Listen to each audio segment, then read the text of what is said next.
बिस्मिल्लाहिर्रहमानिर्रहीम। अस्सलाम वालेकुम दोस्तों, एक नई वीडियो के साथ हाजिर हैं। चले अपनी वीडियो स्टार्ट करते हैं। बहुत से लोग हम ये बात करते हैं कि Pakistan air force JF-17 thunder, Indian air force के पास रफाल आ रहा है और इन दोनों जहाज़ों के ऊपर ईसा रडार्स लगे होंगे। एक जहाज ऐसा भी है इस वक्त इंडिया के पास जिसके ऊपर ऑलरेडी ईसा रडार लगा हुआ है, तो वो लो प्रोफाइल सा जहाज है, लेकिन हम उसको बिल्कुल ही खतर में नहीं लेके आते, लेकिन वो भी एक थ्रेट हो सकता है और वो ग्राउंड अटैक जहाज है और पाकिस्तान एयरफोर्स को उसके ऊपर नजर रखनी चाहिए भी, और डेफिनेटली उसकी नजर पाकिस्तान एयरफोर्स की होगी भी उसके ऊपर। ये जहाज है सेपिकेट जैगवर जो जहाज है वो इंडियन एयरफोर्स के पास आप कह सकते हैं कि तकरीबन 125 से 120 के लगभग जहाज हैं, जिसमें से कुछ उन्होंने इंग्लैंड से खरीदे थे। ये जहाज जो है ये बेसिकली इंग्लैंड और फ्रेंच दोनों मुल्कों ने मिलकर बनाया हुआ है। जैसा कि आपको पता है कि इंडियन एयरफोर्स के पास मोस्टली जितने भी जहाज हैं या तो वो रशियन मेड है या आप कह सकते हैं कि वो फ्रेंच मेड है। मिराज 2000 फ्रेंच है, उसके बाद रफाल फ्रेंच हो गया, जो जैगवर है ये भी फ्रांस और इंग्लैंड के मुश्तरका तावन से मिलकर बना हुआ है। 2017 में, बल्कि 2017 से भी पहले जैगवर के ऊपर इंडियन एयरफोर्स काम कर रही थी और उसके इन्होंने प्लान किए हुए थे अपग्रेड्स, डेरिन 1, डेरिन 2, डेरिन 3। इसमें एक अपग्रेड के साथ साथ इन्होंने ईसा रडार लगाया और वो कहा जाता है कि वो इसराइल से जब इंडिया ने बात की कि उनके तेजस MK-1A के लिए उनको ईसा रडार चाहिए, तो उसके साथ साथ उन्होंने जैगवर के लिए भी ईसा रडार जो थे वो इसराइल से मंगवा लिए। ठीक है, इसका नोज जो है अगर आप देखें, अच्छा एक बात आपको बता दूं कि इस वक्त जो इंडियन एयरफोर्स के अंदर तेजस जहाज हैं उनके अंदर ईसा रडार नहीं लगा हुआ, वो बेसिकली तेजस MK-1 है। इसके बाद जो आएगा तेजस MK-1A,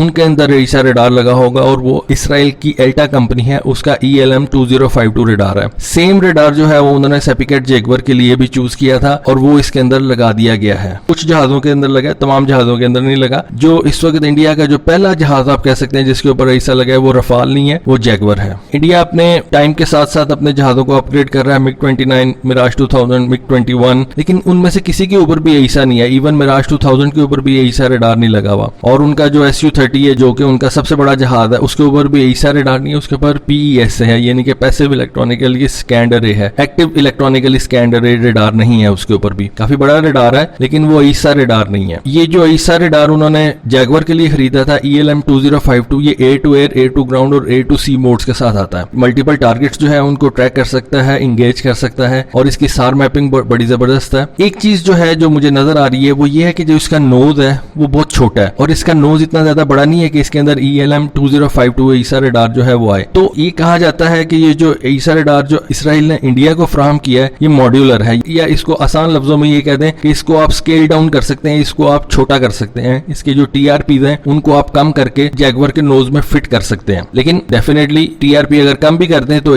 ईसा ही है, एक मैकेनिकली स्कैन्ड और रडार से वो बेहतर ही होता है, उसकी जो ट्रैकिंग है वो फास्ट होती है, जैम आप उसको करना बहुत मुश्किल होता है। एक चीज अभी तक क्लियर नहीं है कि इंडिया अपने कितने जैगवर्स के ऊपर ईसा रडार लगाएगा। ठीक है, वो अपना डेरिन जो अपग्रेड प्रोग्राम चल रहा है वो तो वो करते रहेंगे, लेकिन ईसा रडार कितने के ऊपर लगाता है ये अभी कोई कंफर्म नहीं है। 120 जहाज हैं लेकिन कितने के ऊपर ईसा लगता है ये अभी कोई कंफर्म नहीं है। दूसरी चीज, जैगवर जहाज जो है इनको एंटीशिप रोल के लिए भी इंडिया यूज करता है। 120 एक अच्छा खासा नंबर है। ठीक है, जैगवर एक सेकंड टीयर का फाइटर जेट है। इसके ऊपर आप देख सकते हैं कि इसका एक अनयूजुअल सा स्टाइल है कि इसके विंग्स के ऊपर शॉर्ट रेंज मिसाइल जो है वो लगते हैं। नॉर्मली ये होता है कि विंग्स के नीचे शॉर्ट रेंज मिसाइल्स होते हैं, कोई भी मिसाइल या बॉम्ब जो होते हैं वो विंग्स के नीचे होते हैं, इसके विंग्स के ऊपर शॉर्ट रेंज मिसाइल्स लगते हैं। अभी जो जितनी मॉडर्न दुनिया हो गई भी है, जितने मॉडर्न वॉरफेयर में जहाज आ चुके हैं उसमें ये एक सेकंड टीयर फाइटर जेट समझा जाता है। लेकिन विद ईसा रडार और इजराइल के जो जैमिंग पॉड्स वगैरह हैं उनके साथ इसकी पोटेंसी में बहुत ज्यादा इजाफा हो गया, इसकी कैपेबिलिटीज में काफी ज्यादा इजाफा हो गया। पाकिस्तान एयरफोर्स को इसकी तरफ बहुत ज्यादा तवज्जो देनी पड़ेगी क्योंकि ये ग्राउंड अटैक जहाज है। तो होपफुली